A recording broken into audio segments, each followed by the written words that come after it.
लेंगे, तुम्हारे स्तन से विषपान भी करेंगे। इस तरह से मुरली मनोहर भगवान श्याम सुंदर ने विषपान करने के बाद में पूतना का वध कर दिया है।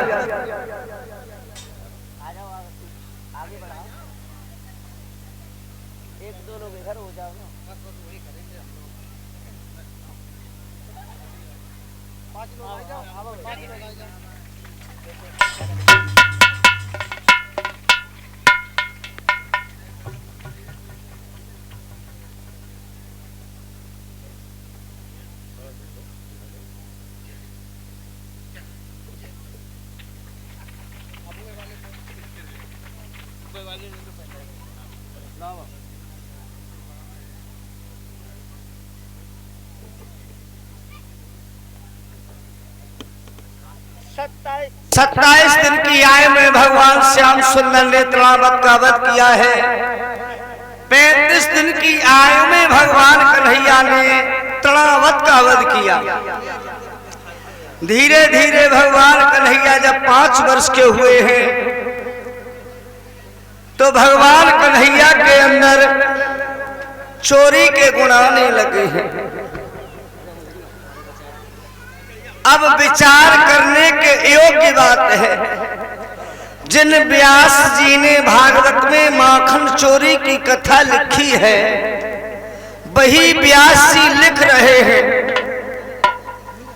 कि बाबा नंद जितना बड़ा कोई गोपाली भारत भूमि में हुआ ही नहीं। बाबा नंद के घर में लाखों गायों का पालन हुआ करता था। अंदाजा लगा सकते हैं बुजुर्गों, जिस घर में लाखों गायों का पालन होता हो, उस घर का बच्चा और दूसरे के घर में दूध और दही चुरा चुरा करके खाए तो कितनी शर्म की बात है। जिस घर में 1 लाख गायों का पालन होता हो, सब दूध नहीं देती होंगी तो 1000-2000 गाय तो दूध देती होंगी। जिस घर में दूध की नदियां बह रही हों, उस घर का बच्चा दूध और दही चुरा चुरा करके खाए। इसके पीछे एक बहुत बड़ा रहस्य है। आखिर भगवान कन्हैया ने चोरी क्यों की? क्योंकि इसके लिए हमें त्रेता युग की ओर लौटना पड़ेगा। जब भगवान राम रूप में आए थे, गुरु विश्वामित्र के साथ में जनकपुर में गए थे, धनुष भंग कर प्रभु श्री राम ने सीता का वरण किया था। सीता जी को लेकर के भगवान राम जब लौट रहे थे तो सीता जी की सहेलियों ने कहा, प्रभु आप जनकपुर में आए भी, चल भी दिए, लेकिन हमारे साथ में आपने हास्य विलास नहीं किया। प्रभु श्री राम ने कहा था कि हम मर्यादा तोड़ करके आपके साथ हास्य विलास नहीं कर सकते हैं। मैं इस समय मर्यादा के बंधन में हूं।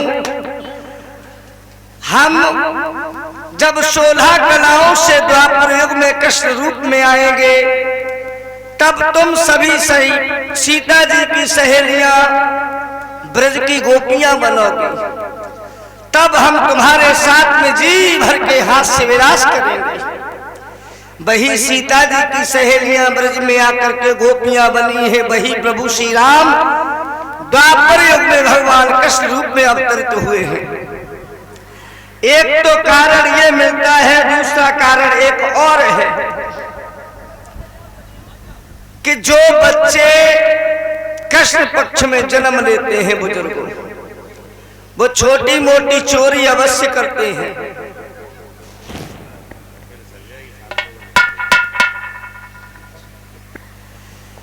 जो बच्चे कृष्ण पक्ष में जन्म लेते हैं, वो छोटी मोटी चोरी अवश्य करते हैं। हम ये नहीं कहते हैं कि वो डकैती डालने लगे या राजनी करने लगे। छोटी मोटी चोरी वो कैसी? घर से निकले कि चलो आज कथा सुनने चलते हैं, चप्पल पहन के आए, पंडाल में देखा कि पड़ोसी की चप्पल बहुत अच्छी है, हमारी पुरानी हो चुकी है, अपनी चप्पल उतार करके वहीं रख दी, पड़ोसी की पहनी और निकल ली। देखा कि बड़े बूढ़े दादा पास में बैठे हैं, जेब थोड़ी उचकी हुई है, अंगुली डालनी और जेब ही साफ कर दी। देखा कि पड़ोसी के खेत में गट्ठा ज्यादा है, हमारे खेत में गट्ठा कम है, तो पड़ोसी के खेत में से गेहूं के गट्ठा उठाए अपने खेत में रख लिए। छोटी मोटी चोरी अवश्य करते हैं,